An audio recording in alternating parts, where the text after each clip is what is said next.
Okay. Welcome to California's Traditions at San Juan Bautista,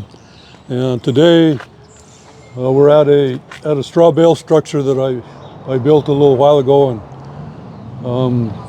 I call it my straw adobe because it looks like an adobe, but actually it's a straw bale, and so I thought straw bale structures were kind of interesting because particularly in this area you can get the adobe style architecture, and then also have the practical advantages of having the thick walls that'll give you insulation, and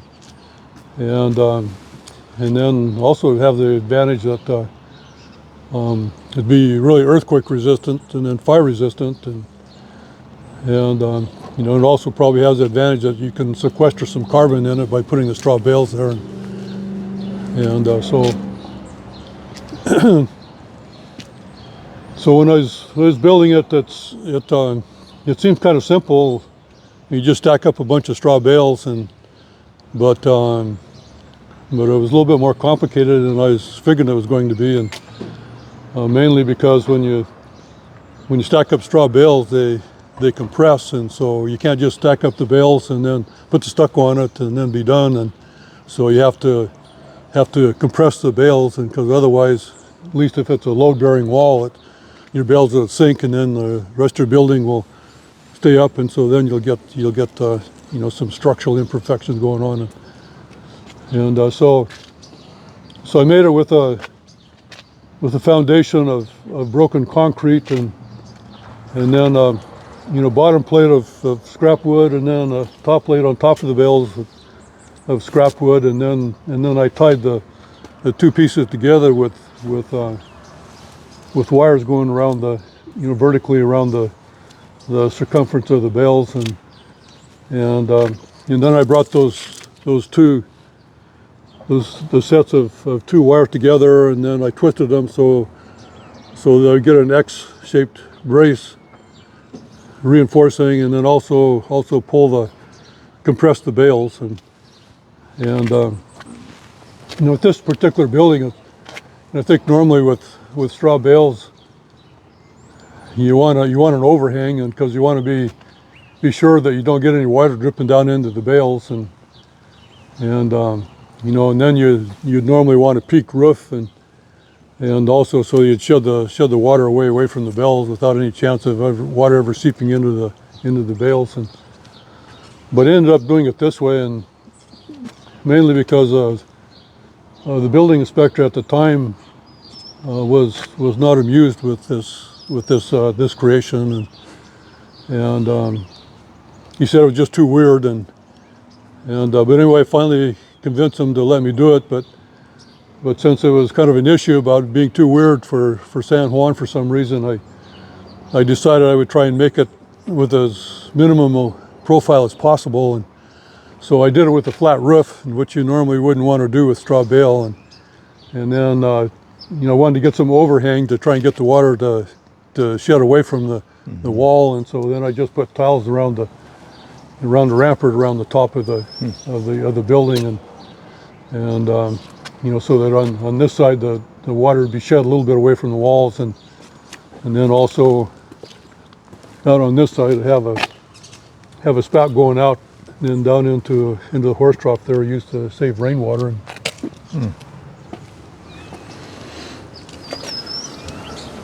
So let's go around. We'll take a look inside. Okay.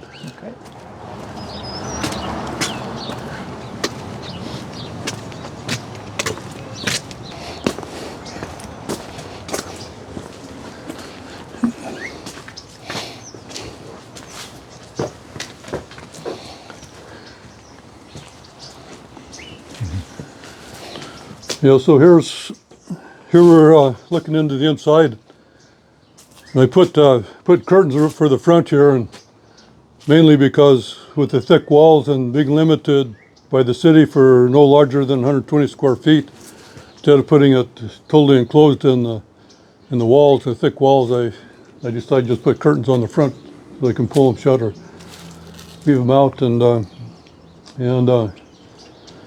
but anyway, it works for a pretty nice space to get together with a few people and a table and some chairs, and then then somebody gave me an orno there, and so I can light the orno and then do some cooking and heating in there. And I didn't have any stovepipe, so I took coffee cans and wired them together for a stovepipe, which is I wouldn't recommend that, but it's been working in the meantime. But anyway, the plan's to put good stovepipe there. But anyway, not too much of a fire problem here. And in fact, I think in a lot of old adobes, they used to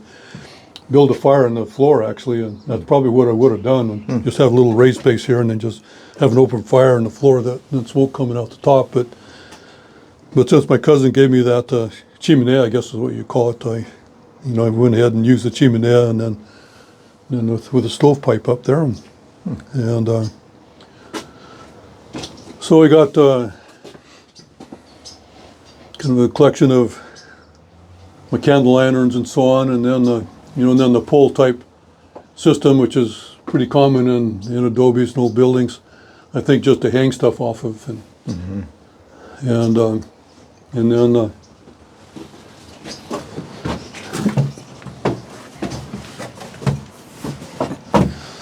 then have the stick boxes, and which were a really common fixture in earlier times in the Hispanic world. And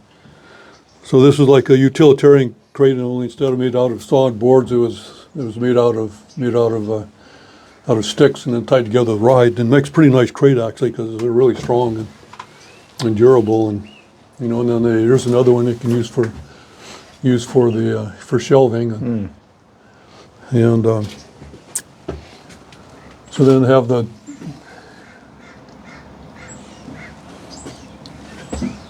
the windows here, and so with coffee sacks. And so if I want to close the windows, I just take the coffee sack down, and then I got a couple little leather loops here, and I just put them up in the nails when I want to have the windows open. And so that's really about it for now, I guess. I'm planning on doing some more, making a little bit of a courtyard here, and so maybe we'll do another addition once I get going on a little bit of a courtyard project. So until the next one.